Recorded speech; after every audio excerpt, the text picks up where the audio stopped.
So then, what kind of a conversation did the two of you have when you called him and said, "Oh, I'm going to be a dad, by the way"? I think he cried on the phone when we told him we were pregnant.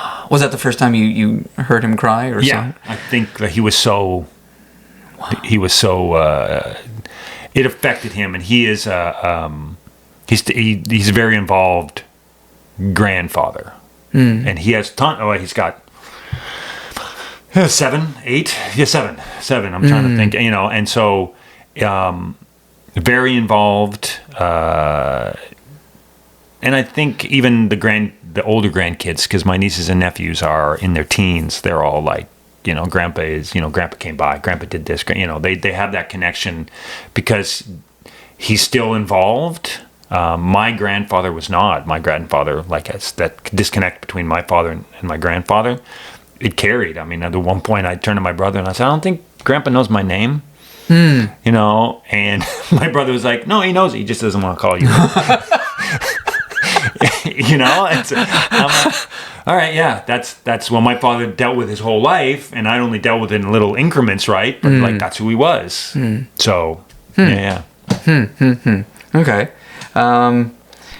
So, last couple of questions here, because we've covered so much, but what is, and if you can separate these two, if you can, you can, if you can't, what is a man today and what is a dad today?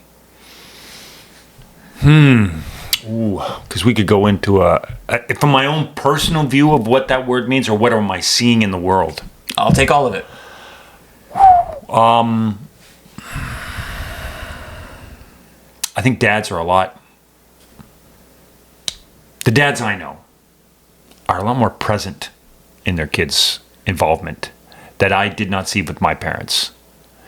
Like, my wife and I communicate a lot about our daughter's educations, with things they're involved in. Like, it's a back and forth, and where I never saw that with my parents sitting down going, "Okay, well, Brent is doing okay in hockey, but he really wants to be in this, and how do we, and I think dads today there's a lot more communication. It's not just a mother making all the decisions. It's like they're involved. They're there. But then I can say that those are the parents I know. And I sometimes feel I'm in a bubble that I attract those parents that are like me, like similar. Sure. Because I've seen in some sports where there are no parents. Like no dads. And I'm like, because it's a daughter, it remarked because the weekend ago, my daughter and her friends, it was a girl group, all went to Nebraska, the rope, sure. Yeah. Had a great day. And we went back to the girl's house. I drove because the daughter was like, said to my daughter, "Would your dad like to drive us all?" Because I get along with them all. So I did the driving. We come back. The parents, and it was all mothers that came to pick the kids up. Yeah. It was me and like 6 moms, right? Right. I've gone through the same thing. Now, did you find it at all that they were not as inviting or welcoming to you because you weren't a mom? I think there are some that are a little bit like, well, because I've gotten that a lot. They're all like, well, what's Amelia's dad doing here, right? Like, right. But there are 3, 4 moms who are like, our daughters are friends. I'm the one. My wife has a very busy schedule, but I'm, through what have you, I have a flexible schedule, and so if I can, I'll spend it with my kids. I'll pick them up from school. I'm the one, hey, I got off early from this job, so I'm going to go pick the girls up right now, and I'll run into another mom, or I'll get a text from them saying, "Is it okay if Amelia?" And my wife will be like, "Well, so-and-so wants to have a play date." And I said, "Okay, tomorrow I'll go drop them off because I'll be free." And so I'm there, but right. like here I am with all these mothers picking these kids up, and I'm like, "Hey, how's it going on?" And they're asking me questions, and I was like, that's marked me. I was like, when we run into each other, that after school soccer thing that they do, right? It's right. A lot of dads show up to the soccer, not many moms. Right. Yeah. Right? There's still that stigmatism, that's sort of those gender roles that are defined as, well, this is where the men are going to be and that's where the women are going to be. That's it. And the women who show up are there because, moms support their kids, but dads show up because it's a sport. It's a sport. And if they have to go, and if your kid is in a dance class, to instruct them how to do stuff, right. and I'm right involved, and, right. and I'm like, okay, but yeah. Yeah. So there is still those tropes or those like things that are still stuck in our our mentality. Yeah. And what was the next one? It was what do I see about dads and men? Yes. What defining those two things? I think being a man is taking to say my life is not. It's not me. Everything I'm doing, I'm not making a choice for me. I'm making a choice for us. As a man. To be a man. But what about away from the us, whoever us makes up? It's still like, I think the man and dad have to sort of be together. Like I was a single guy. I got in a relationship with my wife, and there was still single guy mentality, right? Like it was holdover from years, right? Like I might flirt with someone, or if I'm out, and my wife Jenny would be like, "It really annoys me," like it's just an instinct. It's just like, and she goes, "Well, learning to get past that is what you have to do as a man." Right? Okay. You can say, "Oh, I got this thing that I'm doing, but I need to pick my wife up from something, or she really wants to do this." To make the decision to drop that and do that is a relationship thing, but it's also a man's. Right. A man says, what am I giving into this society or this partnership? A boy is like, it's all about me. Give it all to me and I take it. Right. But not at sacrificing yourself. Right. But you have to find the balance. Exactly. Go out, you need to get out. You need to, need to go and spend time with your friends doing something because, I can see you need to, even if it's blowing off steam about the relationship or about what have you, you still need that connection with someone else who's like, oh, I've been there. I know what that, I hate that too. That sucks, like talking about cars or whatever else. The conversation you can't have with your spouse because that might not be an interest they have. Right. Like we have an interest that we started that way back when. My wife, she goes, go have fun. Like that was her, whatever you did. Yeah. Okay. Yeah. But those friends are friends I've had for years. So hanging out with them, it's important because we talk about that kind of stuff. We talk about movies or, you need that outlet. Yeah. My wife can't be everything. And nor should she be, right? And that's the mentality that sort of got handed down to us. Like, you're getting in a relation, they have to be everything. Right. Really? They did? I didn't realize that, right? Yeah. Like, and being, when I got into a relationship older, I'm like, I don't think one person can be everything. No, it's impossible. But this one person can be pretty much everything I like. Yeah. Yeah. And that's the way it should build. But yeah, I think we, as a man, you got to start saying, not me, us. Especially, and then the dad part comes in when you're like, it's more important that I'm picking my daughter up than it is to go for beers with the boys or, that kind of stuff. Right, yeah. So then the last thing I want to ask you is for, I know that you cringe when it's given to you, and I cringe, so I never try to do it, but if there's a way to give a pearl of wisdom for people listening or watching this, a pearl of wisdom for them about fatherhood, about manhood. Or pearls if there's more than one of them. So this is the whole build up to you being brilliant. Definitely not. I will say that I have no regrets. And I think, and that's like 50 years, I have no regrets. And I've always looked at it as every choice I made got me here. And here's where I'm really happy. So anything I did got me here. I might have made a stupid mistake, but it's not a regret, right? Because this is where I'm happiest. Some people look back and say, that moment there is why I should have, but you wouldn't be the person sitting here if you'd made the other decision because who knows where you would have been. Are you not happy now? And some people aren't. Right, yeah, for sure. And that's the problem is we live a society where we're like, I'm not happy, but I'm going to stick this out. Why? Like, it's like someone stabbed you, you're just going to keep walking with a knife in you, and eventually you're going to succumb to that. You will. You might be able to patch it up, but the knife's still going to be stuck in there. You have to face and say, okay, well, this is where I'm happy now. Like, how do you make that happiness? And trying to make sure my kids are happy. That might be my failure as a father, is doing too much to make, like, Dad, I want to go do this. Okay, I'll work that in the schedule. Yeah. You know? I've done that too. And you're overcompensating. You want to make them happy. You want to give them every adventure. You want to give them every, And when my daughter tried out for basketball, I sat there thinking, what if she doesn't make it? She's going to have to go through that, like, failure. And I'm like, I'm okay with that, though, because that is a moment that she'll remember and she'll build off of it and where she goes. So I don't shelter her, and at either of them, and like, you can't do this, No, you're gonna fail, you're gonna fall down, and they hate it because I ripped it off from Batman. But I do say we fall down so we learn to get back up. Yeah, I've ripped that off too, and when my son watches this, he just cringe moment, right? Yeah, like, he's gonna hear it's coming up. He's gonna, it's like I'm gonna hear from another room. I'm going to hear the palm hit the forehead, but those are important lessons. To know that they're going to do that, and then you're going to be there. Yeah. No matter what. Yeah. Hey, you didn't do so good at this dance competition. That's okay. Yeah. Let's go for ice cream. Let's go do something for fun. It's okay. And then you just don't know what lesson they're going to learn from that, but they're going to become who they're going to become, and we're going to mess them up. Yeah. But they're going to survive it. They're going to survive, and they're going to become the good people that we're trying to make them. And I think that people have far too much weight on the now. Like, my dad had no clue. I'm sure my mom and dad had no clue what they were doing, right? Yeah. There weren't 20 books out there. There weren't, like, all these things, these advice guides. And, I was a bad kid sometimes. I got spanked. That's the big debate, right? Mm-hmm. Like, I got spanked. I deserved it.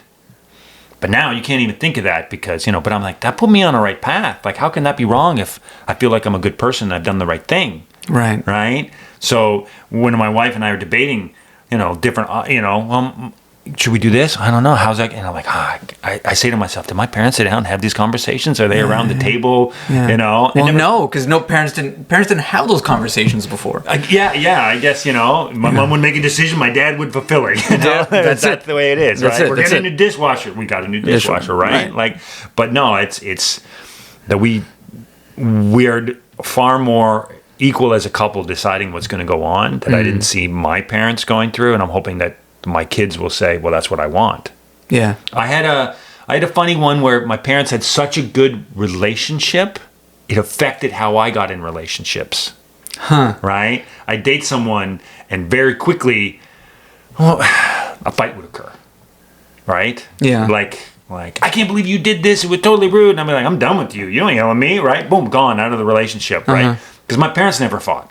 Okay. If they did, it was somewhere else. It was never in front of us, right? My kids, I never heard my dad raise his voice. I never, I knew when my mom was upset or one of them had a problem, and they never, like, your father's stupid and blah, blah. Never heard anything like that. So for me, getting in a relationship, it was kind of a backlash because anytime that partner came at me with something, I'd be like, well, this isn't going to work because this isn't the way it's supposed to be. And I was out the door. Huh. See, that's funny because, again, opposites. So for me, if my parents weren't fighting, if they weren't fighting, it's because there was silence, because there was another fight that was going to come.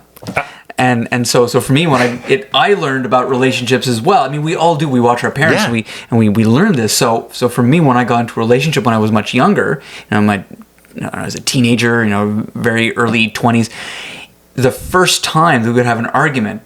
When you're young, you get into arguments easy over nothing. You forgot you were 5 minutes late, and I had to wait. Yeah, and so like 2-3 months in, have the first big blowout, and in my head I'm going, oh well, my parents always fought, so I'm just like my dad, and so my mom is gonna eventually, whoever I'm dating, is gonna leave, and this is just that's the way it's always going to be. In the next relationship I got into was, I'm going to be better than that. I'm just going to do better. I'm going to be better. And that pressure. Yeah. And then it just became this self-fulfilling prophecy of unconsciously, this is already hamstrung. This is not going to move forward. I'm already, right in the back of my head, have this ruined, and it took me so much of my life and my time before I can go, okay, hold on a second. Yeah, but see, you took the time to get there. Imagine if you didn't and you got in a relationship early. Right. Think of how that could have. I mean, I look at them and I say, sometimes people got in these relationships far too early. They weren't mature themselves, but they got in it because that's what their parents did. Yeah. And that's, my dad did. So, it's okay. Well, do you really want to live that same life? Like, stupidly enough, my father never left the house in the morning without kissing my mom in front of us. Goodbye. And I have distinct memories of him, we were having breakfast and we were waiting for the bus and blah, blah. And then my dad walks back in and we're like, what's going on? No, my dad here. And Dad's like, I forgot to give your mom a kiss goodbye. That was the example. Yeah. So it's hard to live up to, right? Because I was always like, well, every relationship has to be like that. If I don't feel like that, then that's not a good relationship. Right. Yours was another way. And you felt the weight of that following you around. I felt the weight of like, wow, she didn't like my jeans, get rid of her, It was easier for me to say there was a fault here than there was to say, I'm going to stick it out. Yeah, yeah. And then we finally mature enough and... You get to a point where you realize, well, maybe I made some mistake, I'll bring my son home, all the time. I have him just about every weekend. So, at the end of the weekend, I'll walk him home because my ex doesn't live far from where I am, and that's our thing. We have a few extra minutes where we talk and whatever. And when we'll leave, my girlfriend says goodbye to the two of us, and I'll be back in 10 minutes, but whatever. And I would always kiss her goodbye. I'll be back in 5 minutes, but whatever. He just kind of noticed that. Out of nowhere, all of a sudden, it became his ritual too, where he'd give her a little hug and a kiss on the cheek, and then I would start teasing him and go, "Hey, you watch what you and so we built this relationship where it's like, Dad has his time with her because I made so much of it. Well, we're together, so he and I were going to create all these now moments. Yeah. And I started spending way too much of the time not giving my girlfriend enough of our free time together, and he was seeing that competition. Not competition, but that there was no competition. That it was always I was going to make things about he and I, and then I had to go. Wait a minute. He's seeing that I'm not really with her when he's around, so now he's learning the lesson of. Tonight she and I are going out for supper. We'll be back in a few hours. I'll, whatever. Yeah. But that's he's like that. That's a key. And we've been trying it. We've been trying to say we're taking a night. Yeah. We're going to go to a hotel for a night, or we're going to go do a show and what have you, and not have to worry. So there's us. And then when we're back with family, but we take those moments. Yeah. Some people don't, and sometimes it's because they don't really want to anymore. They've gone so far down an anger path that they just don't want to even see each other. I do. Hey, can we do this? We're going to go to Sugar Sammy. So we got tickets, and we're like, this is going to be our night out, so that we can have adult time, not have to worry about what time to get in bed, what time to, do you have you read your homework book? Have you, cut it off and be two people who are just parents. Yeah, not parents, but two people. Right. Yeah, and somebody in a relationship. Yes. Yeah. Exactly. I got to worry about you and us, not all that. Yeah. Okay. So those are all the things that I wanted to cover. Was there something else you want to throw in? No, not. Okay. As long as you're happy and we talked a lot and We did.